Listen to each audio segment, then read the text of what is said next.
Hello, welcome back to our channel. അപ്പോൾ നമ്മുടെ പുതിയൊരു വീഡിയോയിലേക്ക് എല്ലാവർക്കും സ്വാഗതം. അപ്പോൾ കുറേ നാളായി ഞാൻ ലോങ് വീഡിയോ ഒക്കെ ചെയ്തിട്ട്, അപ്പോൾ അതിൻ്റെ റീസണും കാര്യങ്ങളൊക്കെ നേരത്തെ പറഞ്ഞിട്ടുണ്ടായിരുന്നല്ലോ. പ്രഗ്നൻ്റ് ആയതുകൊണ്ട് അതിൻ്റെ ചില ബുദ്ധിമുട്ടുകളൊക്കെ കാരണമാണ് ലോങ് വീഡിയോസ് ഒന്നും ഉണ്ടായിരുന്നത്. ഷോർട്ട് വീഡിയോസ് ഇടയ്ക്കിടയ്ക്കൊക്കെ ഇടുന്നുണ്ടായിരുന്നുള്ളൂ. അപ്പോൾ ഇപ്പോൾ വലിയ കുഴപ്പമൊന്നും ഇല്ലാതെ പോകുന്നു. അപ്പോൾ അതിൻ്റെ വിശേഷങ്ങളും കാര്യങ്ങളൊക്കെ ഞാൻ എൻ്റെ അല്ലാത്ത വ്ളോഗിൽ പറയാം. അപ്പോൾ ഇതിനകത്ത് നമ്മൾ ആട് 3യുടെ വിശേഷങ്ങൾ പറയാൻ വേണ്ടിയിട്ട് വന്നിരിക്കുകയാണ്. ആട് ഒരു ഭീകരജീവിയാണെന്ന് പറയുന്ന സിനിമയുടെ 3ാം ഭാഗം. അപ്പോൾ ഇന്നലെ നമ്മൾ സിനിമ കണ്ടിട്ടുണ്ടായിരുന്നു. ഇന്നലെയാണ് റിലീസായത്, മാർച്ച് 19.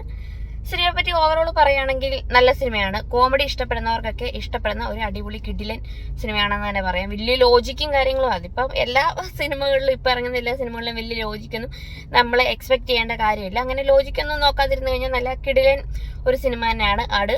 ട്രെയിലറൊക്കെ കണ്ടതിൽ നിന്ന് തന്നെ നമുക്ക് മനസ്സിലായി കാണുമായിരിക്കും. ഓൾമോസ്റ്റ് ആൾക്കാർക്കൊക്കെ മനസ്സിലായിട്ടുണ്ടാവും. നമ്മുടെ ഒരു 2 കാലഘട്ടത്തിലായിട്ടാണ്, അതായത് ടൈം ലൂപ്പ് പോലെയാണ് കഥ കാണിക്കുന്നത്.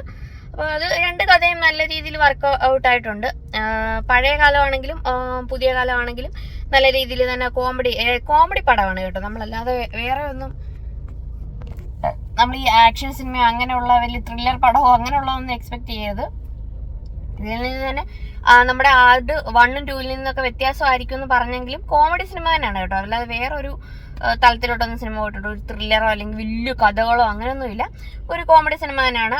ആടിന്റെ 1ഉം 2ഉം ഭാഗങ്ങളിലുണ്ടായിരുന്ന ഒട്ടുമിക്ക എല്ലാ ആൾക്കാരും ഇതിനകത്തുണ്ട്. വലിയ അമിത പ്രാധാന്യമില്ലാതെ, അതായത് അവരില്ലെങ്കിലും വലിയ കുഴപ്പമില്ല എന്ന് തോന്നുന്ന 1-2 ആൾക്കാർ മാത്രമാണ് കേട്ടോ നമ്മുടെ ഇതിനകത്ത് ഇല്ലാത്തത്, ആട് 3യിൽ ഇല്ലാത്തത്. ബാക്കി എല്ലാവരും ഉണ്ട്. ഓൾമോസ്റ്റ് ഷാജി പാപ്പന്, അറക്കൽ അബു അങ്ങനെയുള്ള അവരുടെ ഒരു ടീമുണ്ട്.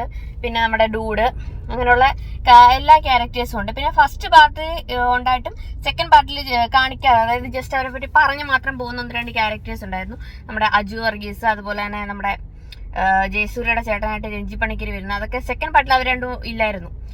വൈഫായിട്ട് വന്ന ചെറിയൊരു റോളിൽ, ഒരു മീൻകാരി റോഡിൽ സെക്കൻഡ് പാർട്ട് വരുന്നുണ്ടായിരുന്നു. പക്ഷെ അവരൊക്കെ തിരിച്ചു വന്നിട്ടുണ്ട്. 3ാമത്തെ പാർട്ടിലാകുമ്പോൾ അവരൊക്കെ വരുന്നുണ്ട്. അവർക്കൊക്കെ അത്യാവശ്യം നല്ല റോളും കാര്യങ്ങളും ഒക്കെ ഉണ്ട്.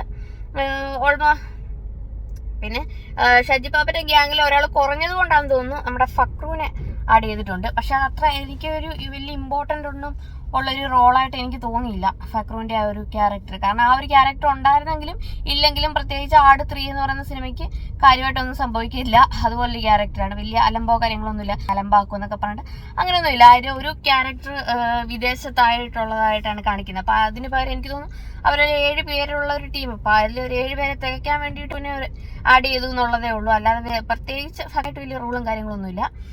ഫസ്റ്റ് ഹാഫിനെ പറ്റി പറയുകയാണെങ്കിൽ ഫസ്റ്റ് ഹാഫും സെക്കൻഡ് ഹാഫും 2 പേരുടെ അഴിഞ്ഞാട്ടമാണെന്ന് പറയാം. ഫസ്റ്റ് ഹാഫിൽ നമ്മുടെ ധർമ്മജന്റെ അഴിഞ്ഞാട്ടമാണ്.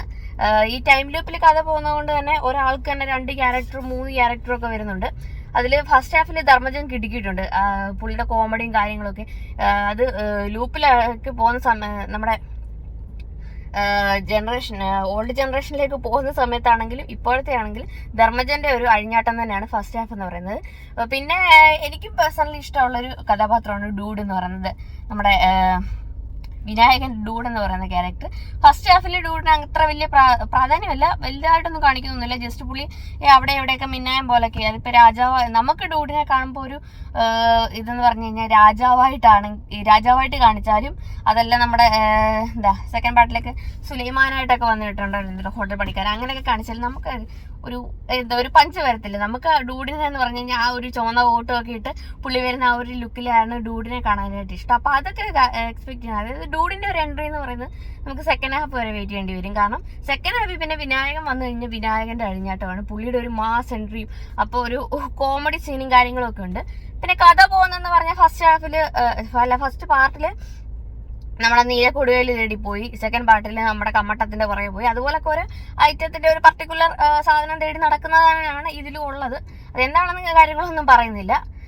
ഓവറോൾ നല്ല കോമഡി ആയിരുന്നു. എല്ലാവരും അങ്ങനെ വലിയ വെറുപ്പിക്കലും കാര്യങ്ങളും ഒന്നും തോന്നില്ല. പിന്നെ കുറച്ചൊരു ലാഗായിട്ടും ഒരു ഇച്ചിരി ഭാഗങ്ങളൊക്കെ ശരിയാകാനല്ല, ഒഴിവാക്കാൻ എന്തോ ഒരു ലാഗ് പോലെ തോന്നിയത് നമ്മുടെ സണ്ണി വെയിന്റെ സാത്താൻ സേവിയറായിട്ട് കാണിക്കുമ്പോൾ വലിയ കുഴപ്പമില്ല. പക്ഷെ പുള്ളിയുടെ പൂർവ്വകാലത്തിലേക്കൊക്കെ പോകുമ്പോൾ ചില ഡയലോഗുകൾ വല്ലാതെ ലാഗ് അടിപ്പിക്കുന്ന പോലെ തോന്നും. കാരണം പുള്ളി ഒരു വാതിൽ തുറന്നു വരുവാണെങ്കിൽ അതിന് കുറച്ച് സമയം, വന്ന് നിന്നിട്ട് ഡയലോഗ് പറയാൻ കുറച്ച് സമയം, അങ്ങനെയൊക്കെ കുറച്ച് ലാഗ് വരുന്നുണ്ട്. അല്ലാതെ പുള്ളിയുടെ സാത്താൻ സേവിയറുടെ ഇൻട്രോയും കാര്യങ്ങളൊക്കെ നല്ല കിഡിലനാണ്.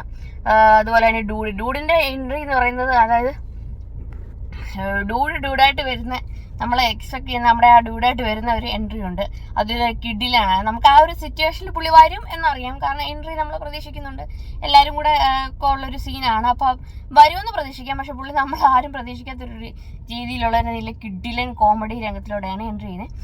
അങ്ങനെ നല്ല രീതിയിൽ ഫസ്റ്റ് പാർട്ട്, ഇപ്പോൾ ആട് 3യുടെ ഫസ്റ്റ് പാർട്ട്, അതായത് ഫസ്റ്റും സെക്കൻഡും ഒന്നും പാർട്ട് കാണാത്തവർക്ക് പോലും ആട് 3 കണ്ടു കഴിഞ്ഞാൽ വലിയ കഥ മനസ്സിലാവാത്ത രീതി കാര്യങ്ങളൊന്നുമില്ല. പിന്നെ ഷാജി പാപ്പന്റെ അമ്മ അതുപോലുള്ള ക്യാരക്ടേഴ്സൊക്കെ ഇതിലും ഉണ്ട്. അവരെല്ലാം എല്ലാ ഇതിലും ഉള്ളതുപോലെ തന്നെ ഇതിലും ഉണ്ട്. അത് നല്ല കോമഡിയും കാര്യങ്ങളൊക്കെ ഉണ്ട്. പിന്നെ ജയസൂര്യയുടെ പെർഫോമൻസ് എല്ലാ തവണയും പോലെ തന്നെ നല്ല കിടിലൻ ആയിട്ടുണ്ട്. പിന്നെ സർബത്ത് ഷമീർ, പിന്നെ ഉള്ളത് പറയേണ്ട ഒരു ക്യാരക്ടർ എന്ന് പറഞ്ഞു കഴിഞ്ഞാൽ നമ്മുടെ ഇന്ദ്രൻസ് ആണ് കേട്ടോ. ഇന്ദ്രൻസിന്റെ ക്യാരക്ടർ ഒരു 2-3 ക്യാരക്ടറുകളും ഉണ്ട് പുള്ളി പല കാലഘട്ടങ്ങളിലായിട്ട്. അത് ആശാനാണ് നമുക്ക് ഏറ്റവും എനിക്ക് പേഴ്സണലി ആശാനെയാണ് കേട്ടോ ഇഷ്ടം. അങ്ങനെ ആശാനായാലും നമ്മുടെ പഴയ കാലഘട്ടത്തിലേക്ക് പോകുമ്പോഴായാലും ഇനി ഫ്യൂച്ചർ ഒരു കാലഘട്ടത്തിലേക്ക് പോകുന്ന ഒരു ഇതായാലും ഇന്ദ്രൻസിന് ഫസ്റ്റ് ഹാഫിലും സെക്കൻഡ് ഹാഫിലും ഒക്കെ നല്ലൊരു റോള് കൊടുത്തിട്ടുണ്ട്. പുള്ളി നല്ല രീതിയിൽ കൈകാര്യം ചെയ്തിട്ടുമുണ്ട് കേട്ടോ. അങ്ങനെ ഇന്ദ്രൻസ് കിട്ടുന്നതാണ്. പിന്നെ പറയുകയാണെങ്കിൽ എല്ലാവരും മൊത്തത്തിൽ നല്ലൊരു കോമഡി ഓളം ഉള്ള പടമാണ് കേട്ടോ. വലിയ ചിരിക്കാനൊക്കെ ആഗ്രഹമുള്ള ഒരു കോമഡി സിനിമ ഇഷ്ടപ്പെടുന്നവർക്ക് ധൈര്യമായിട്ട് പോയി കാണാം. എനിക്ക് തോന്നുന്നു 50 കോടി 100 കോടിയൊക്കെ അടിക്കും. പ്രേമലയൊക്കെ 100 കോടി ക്ലബിൽ കയറിയ സ്ഥിതിക്ക് എനിക്കത് വലിയ പ്രേമലൊന്നും വലിയ ഒരു ഇതായിട്ടൊന്നും തോന്നിയില്ല. ജസ്റ്റ് ഒരു ആവറേജ് നല്ല പടമെന്നേ തോന്നുള്ളൂ. അതൊക്കെ കയറിയ സ്ഥിതിക്ക് ഇതൊരു 100 കോടിയൊക്കെ കയറാൻ ഇനിയിപ്പോൾ വെക്കേഷൻ ടൈമൊക്കെ കൂടെ വരുന്നതുകൊണ്ട് 100 കോടിയൊക്കെ കയറാൻ സാധ്യതയുള്ളൊരു സിനിമയാണ്. അങ്ങനെ കാശും നഷ്ടമാകുന്നു, അല്ലെങ്കിൽ ഇതൊന്നും തിയേറ്ററിൽ വന്ന് കാണേണ്ട കാര്യമില്ലായിരുന്നു, OTT വരുമ്പോൾ കാണാൻ മാത്രം ഉള്ളായിരുന്നു എന്നൊന്നും തോന്നത്തില്ല. നല്ല അത്യാവശ്യം തിയേറ്ററിൽ തന്നെ പോയിരുന്നത്. ആ സോങ്ങും പിന്നെ അതുപോലെ തന്നെ ഇവരുടെയൊക്കെ ഇൻട്രൊഡക്ഷൻ മ്യൂസിക് അതുപോലുള്ള കാര്യങ്ങളൊക്കെ നമ്മൾ ആ തിയേറ്ററിൽ കണ്ടു കഴിഞ്ഞാൽ അതിൻ്റെ ഒരു എഫക്റ്റ് കിട്ടത്തുള്ളൂ. ആട് 1ഉം 2 ഒന്നും ഞാൻ തിയേറ്ററിൽ പോയി കണ്ടിട്ടുണ്ടായിരുന്നില്ല. അപ്പോൾ 3 അങ്ങനെ കാണാൻ പറ്റിയതുകൊണ്ട് നമുക്ക് ആ ഒരു പാട്ട് സുൽത്താൻ എന്നുള്ള പാട്ട് അതും കാര്യങ്ങളൊക്കെ നമ്മൾ ആ ഒരു തിയേറ്ററിൽ എഫക്റ്റ് കാണുമ്പോൾ അതൊരു വേറൊരു വൈബാണ്. അങ്ങനെ നല്ല ഓവറോൾ നല്ലൊരു സിനിമയാണ്. ധൈര്യമായിട്ട് പോയി കാണാൻ, കാശൊന്നും പോകത്തൊന്നുമില്ല. നല്ലതായിട്ട് എൻജോയ് ചെയ്ത് ചിരിച്ചൊക്കെ കാണാൻ പറ്റും. ചിരിച്ച് ഇടപാട് വരുന്ന രീതിയിൽ നല്ലൊരു സിനിമയാണ്. പിന്നെ നമുക്കറിയാം ഇതിൻ്റെ ആട് 3യുടെ തന്നെ പാർട്ട് 1 ആണ് ഇപ്പോൾ വന്നിരിക്കുന്നത്. ഇപ്പം ഇതിൻ്റെ ഇനി പാർട്ട് 2 ഉണ്ട്. അപ്പോൾ അതിനി മിനിമം 2 വർഷമെങ്കിലും എടുക്കുമായിരിക്കും ഇതിൻ്റെ പാർട്ട് 2 ഒക്കെ വരാൻ വേണ്ടിയിട്ട്. അതുകൊണ്ട് തന്നെ ഈ സിനിമയ്ക്ക് ആരും ഒരു ക്ലൈമാക്സ് എക്സ്പെക്ട് ചെയ്ത് പോകരുത്. കുറെ പേര് പറയുന്ന കേട്ടു. എനിക്കും, കാരണം നമ്മൾ കണ്ടോണ്ടിരിക്കുമ്പോൾ സിനിമ അങ്ങ് തീർന്നു പോകും. അങ്ങനെ ഒരു ക്ലൈമാക്സോ കാര്യങ്ങളോ ഒന്നും ഇതിൽ എക്സ്പെക്ട് ചെയ്ത് പോകരുത്. ഈ സിനിമയ്ക്ക് ക്ലൈമാക്സ് ഇല്ല എന്ന് പറയുന്നതിനായിരിക്കും ശരി. കാരണം നമ്മളിങ്ങനെ കണ്ടോണ്ടിരിക്കും, നമ്മൾ ഈ സീരിയലൊക്കെ കണ്ടോണ്ടിരിക്കുമ്പോൾ ഈ വെള്ളിയാഴ്ചയൊക്കെ നമുക്കൊരു സസ്പെൻസ് കൊണ്ടുവന്ന് നിർത്തിയിട്ട് പോകത്തില്ല, അതുപോലാണ് ഇത് നിർത്തിയിരിക്കുന്നത്. അല്ലാതെ ഒരു പർട്ടിക്കുലർ ക്ലൈമാക്സ് വന്ന് ഈ സിനിമ നിൽക്കുന്നൊന്നുമില്ല. നമ്മളിങ്ങനെ കണ്ടോണ്ടിരിക്കുമ്പോൾ നമ്മൾ വിചാരിക്കും അടുത്ത സീൻ വരാൻ പോകാമെന്ന് അറിയുമ്പോഴത്തേക്ക് അവര് കാർഡ് എഴുതി കാണിച്ച് സിനിമ നിർത്തും. ഇനിയിപ്പോൾ ബാക്കി നമ്മുടെ ഇനി വരുന്ന പാർട്ട് 2 അറിയാൻ പറ്റത്തുള്ളൂ. അതുകൊണ്ട് തന്നെ ക്ലൈമാക്സ് ഇല്ല. അതൊരു പോരായ്മയല്ല, കാരണം വെച്ചാൽ അവര് സെക്കൻഡ് പാർട്ട് പറഞ്ഞിട്ടുണ്ട് ഓൾറെഡി. അതുകൊണ്ട് ആയിരിക്കാം ക്ലൈമാക്സ് ഇതിങ്ങനെ ആക്കിയത്. ക്ലൈമാക്സിലേക്കൊക്കെ വരുവാണെങ്കിലും നല്ല കിടിലൻ ചിരിച്ചെന്ന് നിൽക്കാൻ പറ്റിയൊരു കിടിലനായിട്ടാണ് കേട്ടോ. എന്തായാലും എല്ലാവരും ഓടോട് നല്ലൊരു സിനിമയാണ് ആട് 3. അപ്പോൾ എല്ലാവരും ധൈര്യമായിട്ട് പോയി കാണുക. അപ്പോൾ ഇത്രയൊക്കെ ഉള്ളൂ നമ്മുടെ ആട് 3യുടെ വിശേഷങ്ങളും കാര്യങ്ങളും ഒക്കെ. എല്ലാവരും പോയി എൻജോയ് ചെയ്ത് കാണുക. ആട് 3യുടെ റിവ്യൂ എടുക്കുക. ചേട്ടൻ എനിക്ക് ഇഷ്ടപ്പെട്ടു ആട്. കുഴപ്പമില്ല, ചിരിപ്പടം. ഒരു സെക്കൻഡ് ഹാഫ് ഒക്കെ ആയപ്പോഴത്തേക്ക് നല്ല അടിപൊളിയായി വന്നു.